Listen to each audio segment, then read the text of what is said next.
আসসালামু আলাইকুম। আজকের ক্লাসে আমরা শিখব জিএসটি ভর্তি পরীক্ষার জন্য এমসিকিউ সলভ। সেটি কি সাবজেক্ট? বায়োলজি, বোটানি, চ্যাপ্টার 1 কোষ ও কোষের গঠন। এখান থেকে 2টি কোশ্চেন তো পাবাই। এই ক্লাসটা কে কে দেখবা? এইচএসসি 24-25, চাইলে 26 দেখতে পারো। আর ভর্তি পরীক্ষা 2026 সালের। আমরা প্রত্যেকটা এমসিকিউ কোশ্চেনের ব্যাখ্যা দেখব এবং এর লজিক বুঝব। বায়োলজি মানে মুখস্থ নয়, বায়োলজি মানে মুখস্থ নয়। বায়োলজিটাও একটি লজিক। বায়োলজিটা হচ্ছে লজিক। শুধু মুখস্থ করব না, আমরা এর পিছনের কারণ এবং ব্যাখ্যা জানার চেষ্টা করব। চলো প্রথম প্রশ্নটা দিয়ে শুরু করা যাক। প্রথম কোশ্চেনটাতে বলা হয়েছে, কোন বৈশিষ্ট্যটি আদি কোষে অনুপস্থিত?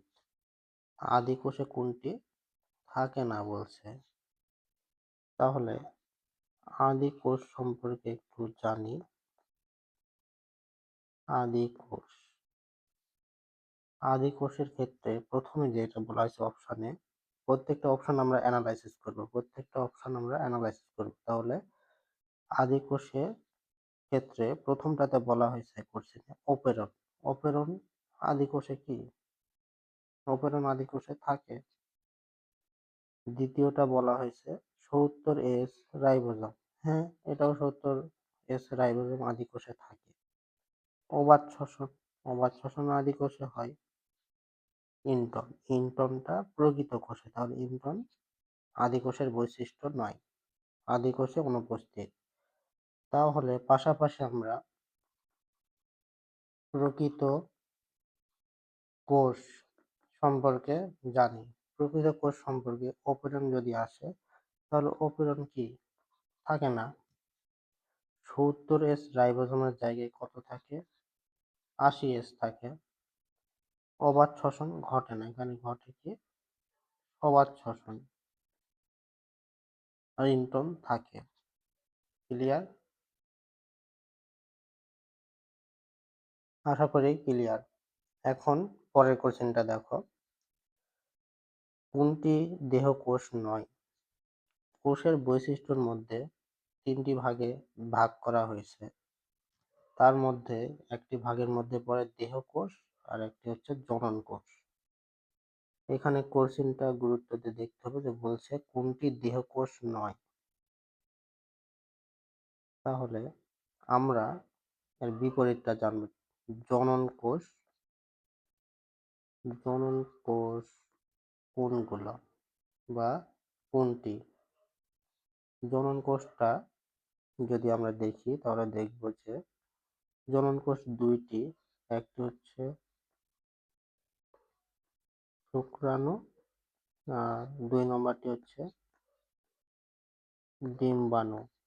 তাহলে শুক্রাণু আর ডিম্বাণু। আর বাকি সবগুলো কি? দেহকোষ। তাহলে স্নায়ুকোষ একটি দেহকোষ, রক্তকণিকা দেহকোষ, পাতার কোষ দেহকোষ। তাহলে দেহকোষ 9 হচ্ছে কোনটি? শুক্রাণু। তাহলে সঠিক উত্তর কি হবে? শুক্রাণু। সঠিক উত্তর কি? শুক্রাণু। এই কথাটা অনেক গুরুত্বপূর্ণ, এগুলো থেকে কোশ্চেন আসে।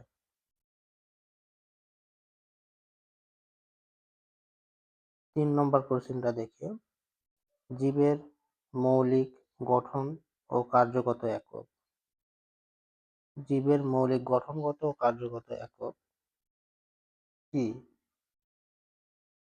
প্রত্যেকটা প্রত্যেকটা দেহ গঠিত হয় এক একটি কোষ দ্বারা। ছোট ছোট অনেকগুলো কোষ মিলে কি করে? একটি মানবদেহ তৈরি করে। একটি মানবদেহের তৈরির পিছনে কি থাকে? অসংখ্য কোষ থাকে। তাহলে জীবের গঠনগত ও কার্যগত একক কোনটি? কোষ। এগুলো পারবা তোমরা, তাই বেশি ব্যাখ্যা করতেছি না। উদ্ভিদের বৈজ্ঞানিক নামের ভাষা, এটা সবাই জানো যে ল্যাটিন, এটা বেশি ব্যাখ্যা করার কিছু নাই।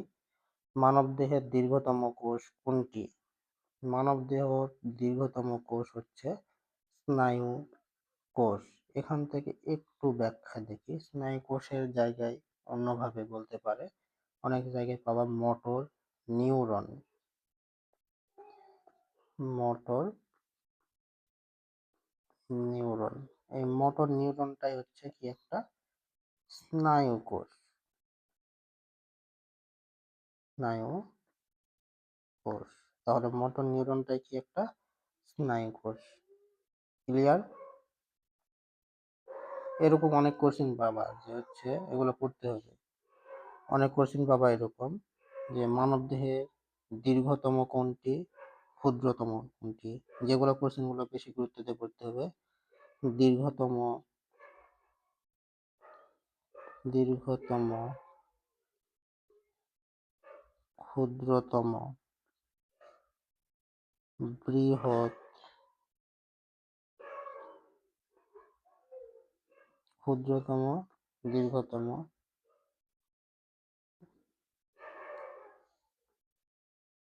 একটু ক্ষুদ্রতম,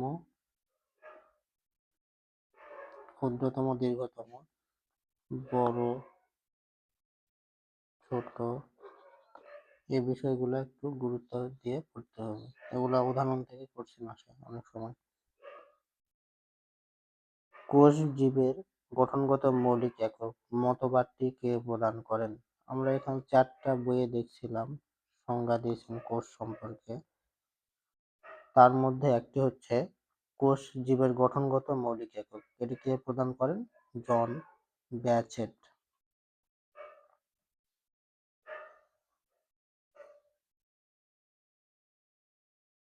পরের কোশ্চেনটা দেখো, কোষবিদ্যার জনক কে? কোষবিদ্যার জনক রবার্ট হুক।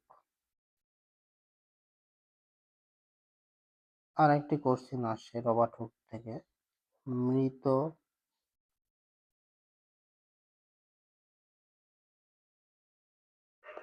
মৃত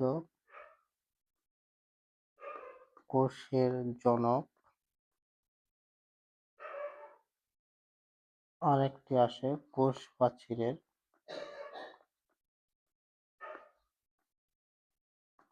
কোষ প্রাচীরের জনক।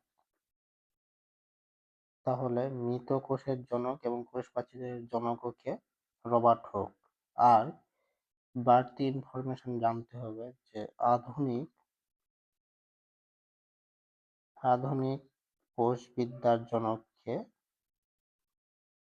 Curl P one.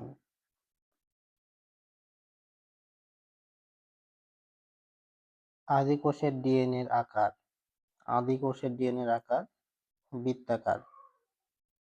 আদি আদি কোষের ডিএনএর আকার কেমন? বৃত্তাকার, এটা বৃত্তাকার হবে। আর সূত্রাকার প্রকৃত প্রকৃত কোষে। কোষ নামকরণ করেন, কোষের নামকরণ করেন রবার্ট হুক।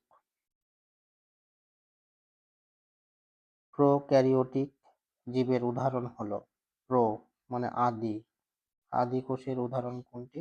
ব্যাকটেরিয়া ও ছায়ানোব্যাকটেরিয়া। স্পেসিস প্ল্যান্টেরাম, প্ল্যান্ট মানে উদ্ভিদ, উদ্ভিদ সম্পর্কে তো বই যেটি সেটি হচ্ছে লিখেন ক্যারোলাস লিনিয়াস। আমাদের একটি ইউটিউব চ্যানেল যেটাতে ক্লাস এখন বর্তমানে দেখতে, সেটার নাম ইডু ওয়েব। তোমরা সকলে সেটি সাবস্ক্রাইব করে দিবা।